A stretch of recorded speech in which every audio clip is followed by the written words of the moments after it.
This is a picture of a French city. It's a walled city.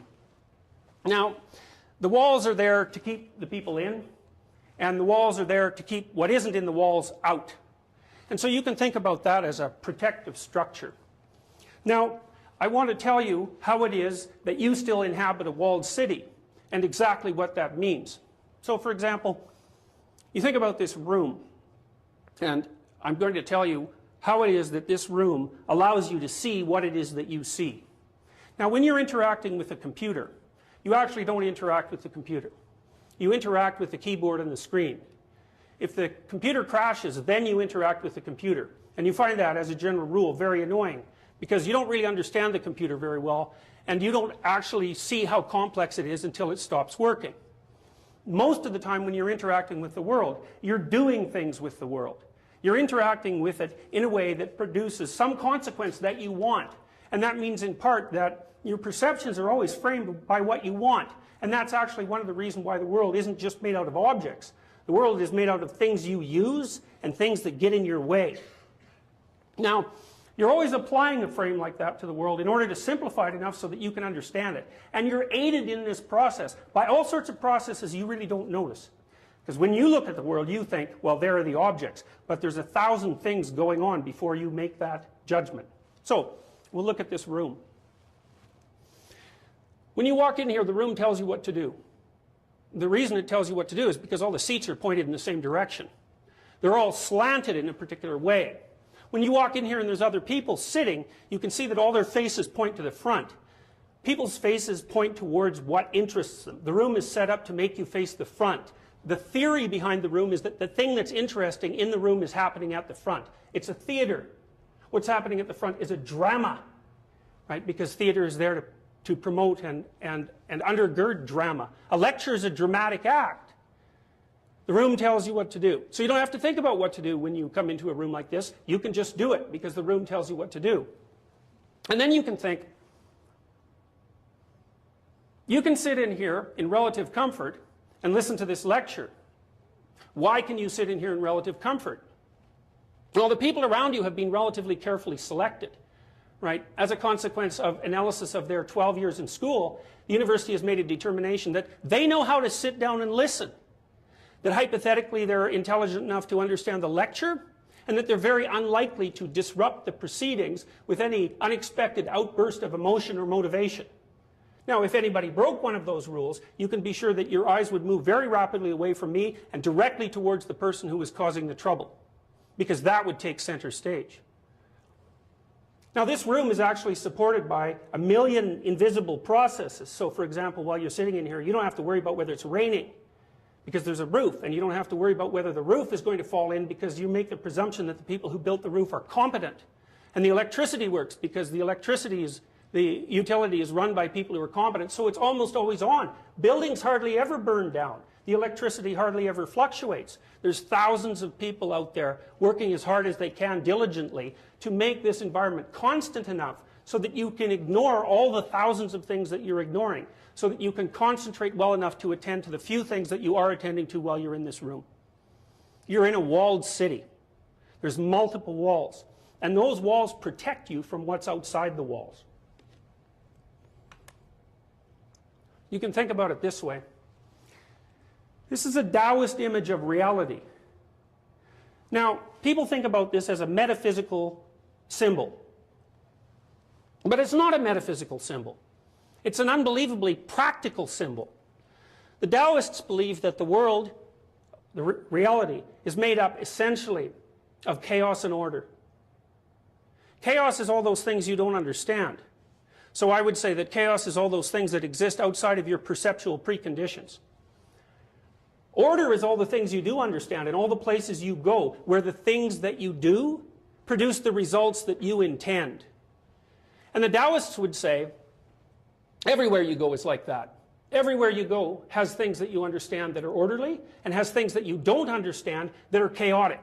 And the chaotic things attract your attention because you already understand the orderly things.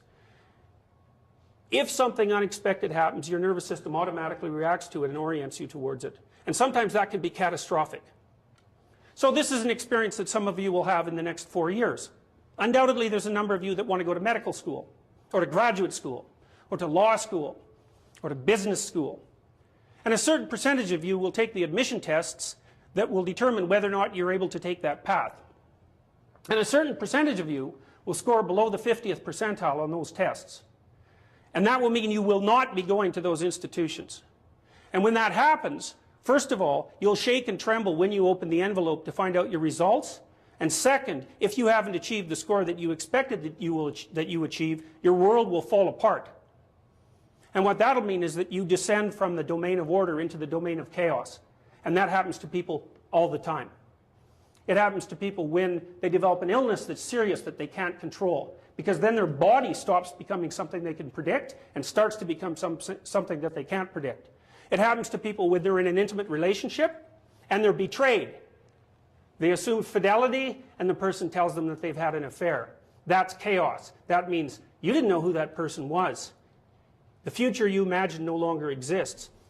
Your perceptions of people are erroneous at some level of analysis that you don't understand. It's conceivable that you're naive beyond belief and that everything you believed about yourself and other people up to that point is false. And when a revelation occurs that knocks out one of the walls that supports you and you descend accidentally into chaos, you'll regard that as one of the worst experiences of your life. When that happens to you, your brain knows exactly what to do. It stops thinking about the future. It stops saving up resources for the future. It puts you in emergency preparation mode so that you're ready to do anything at the drop of a hat because you don't know what to do. So your body prepares to do everything. It shifts your cortisol levels up. It activates your left and right cortices. Your limbic system and your motivational systems are disinhibited, turned on, and you sweat and you can't sleep because the orderly structure that you thought you inhabited, that provided you with security and direction, has now disappeared. And the Taoists believe that the world is always an interplay between chaos and order, and that if you live your life properly, you stand with one foot in order and one foot in chaos. Because if you're only in order, nothing that's interesting ever happens to you. Nothing is anything but a repeat of all the things that you already know. That's the state that fascists desire. Because fascists desire things to be exactly the way they are forever. And if you're in a state that's only characterized by chaos, you're at sea or overwhelmed or things have fallen apart for you. And there's too much of everything for you to deal with. Now the Taoists, being very wise people, know other things as well. They know, for example, that chaos can turn into order. That's why there's a white dot in the middle of the black paisley. And they know that order can turn into chaos, which is why there's a black dot in the middle of the white paisley. And the Taoists believe that a meaningful life, the optimally meaningful life, is to be found on the border between chaos and order. And I would say that your nervous system tells you exactly when you are there, and it's a kind of place. And you can tell when you're there because you're secure enough to be confident, but not so secure that you're bored. And you're interested enough to be awake, but not so interested that you're terrified. And when you're in a state like that, when you find things interesting and meaningful, time slips by you and you're no longer self-conscious. This is a medieval Christian representation of the nature of reality. On the outside, you have the Virgin Mary. Inside the Virgin Mary, you have God the Father. And God the Father is supporting a crucifix with an individual on it. The individual in Christian thinking is Christ. What does this image mean? The walled city divides order from chaos, or order from nature. We think about nature as the thing that's outside of what we understand. That's Mother Nature. Mother Nature gives birth to all things. That's the idea that's expressed in this image. So the Virgin Mary is standing for Mother Nature. Out of Mother Nature arises order and tradition. That's true for primates like chimpanzees as much as it's true for us. Any social animals that are grouped together have to form an orderly structure that they can inhabit together that defines their boundaries and their goals, because otherwise they fight each other to the death. So in the state of untrammeled nature, as Hobbes pointed out, it's every man for himself. And without the order that tradition brings, there's nothing but chaos. And chaos is murderous and unproductive. Well, there's a problem with order. If you look at the history of the 20th century, it's a toss-up whether Mother Nature has been harder on us or whether our governmental traditions have been harder on us.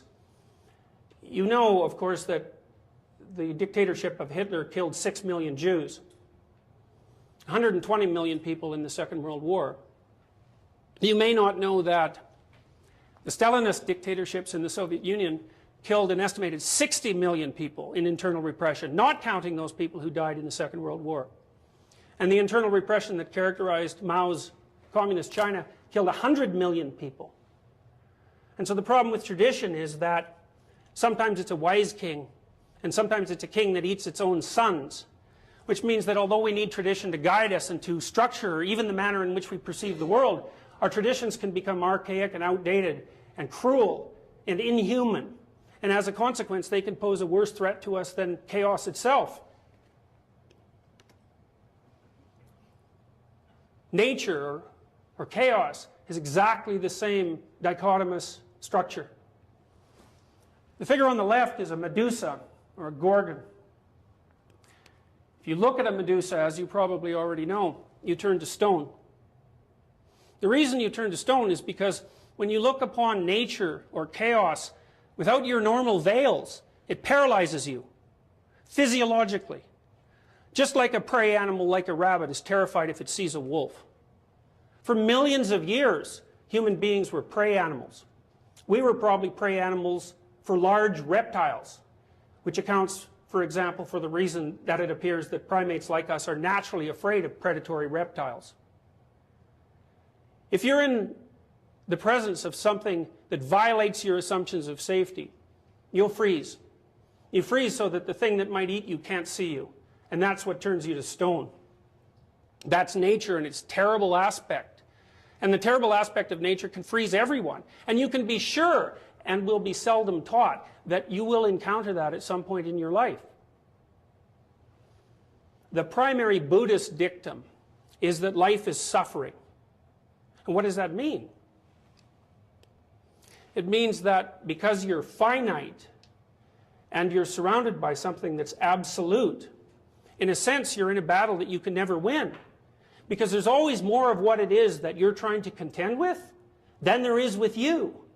And worse than that, and it's for this reason that tyrannies can't last, is that the thing that you're contending with isn't even static. It keeps changing, so that what worked for you yesterday won't necessarily work for you tomorrow. This is an alchemical version of the Taoist yin and yang symbol, and basically it says something that's more sophisticated and complex. It says that the world's made up of chaos and order, things that you can predict and understand, and things that you can't predict and can't understand. And inside the order there's some chaos, and inside that chaos there's some order, and inside that order there's some chaos, and so on and so forth. And equally the case for order.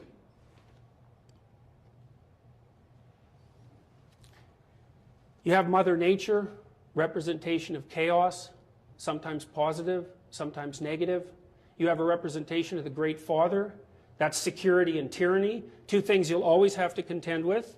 And finally, in this representation, you have a representation of the individual, at least a Christian representation of the individual, and that's Christ. And it's a terrifying representation. It's a remarkable representation because it's not a representation of transcendence, it's a representation of suffering. And it's a funny kind of representation of suffering because the manner in which the story unfolds is this. Christ, as the archetypal individual, the model for individuals from a psychological or mythological perspective, knows that he's limited and knows that he's doomed to both suffering and death. In the Garden of Gethsemane, the night before his crucifixion, he has an argument with God, and the argument basically is, do I actually have to do this? And the answer is twofold. Well, no, actually you don't have to accept your suffering. But you don't have to voluntarily accept your suffering, but there are consequences if you don't. Now, the Christian story is predicated on the idea that if you voluntarily accept your suffering, you can simultaneously transcend it. It's a remarkable philosophy, and it's also something that we have very good support for from a psychological perspective. So, for example, if I'm treating someone who has an anxiety disorder, a panic disorder, who can't go out of their house without their heart rate elevating and without collapsing into a panic-stricken heap, without visiting the emergency ward every time their heart rate accelerates, every time they're in a subway, or every time they're in a mall, so they're so terrified of existence they can't even get out of their house. the way you cure that person is by getting them to voluntarily approach the things that they're afraid of. And it turns out that physiologically, if I force you to accept a certain kind of challenge, your body will go into emergency preparation mode and you'll become stressed, and that stress will cause you physiological damage, including brain damage if it's sustained for long enough. But if I present you with the same challenge and you accept it voluntarily, your brain doesn't produce stress hormones and completely different physiological systems kick in. And what that means is that people have evolved two modes for dealing with the unknown. One is voluntary approach, and the other is panic-stricken paralysis and flight. In this representation, you can see that there are crowds of people standing in the wings of the open statue, looking at the crucified individual. It's a very strange thing, but you know, you still see this, you still see people doing things like this that they don't notice. I went to a museum in New York, and there were a very large number of paintings there from the late Renaissance, and they were all religiously themed, like medieval paintings, except they featured recognizable individuals. And people had come from all over the world to look at those paintings. They were extremely valuable paintings. You know, they were painted by Michelangelo or Leonardo da Vinci, and each of them was probably valued for reasons that are very difficult to understand at something approximating hundreds of millions of dollars. The late Renaissance was the first time in human history where human beings dared to presume that sacred images could be given an individual human face. And that idea was actually what launched the Enlightenment and launched the development of modern culture. The late Renaissance thinkers, the artists in particular, were the first people to posit that there was some direct relationship between these sacred images and actual people. And people come from all over the world to look at these paintings, even though they don't understand what they mean.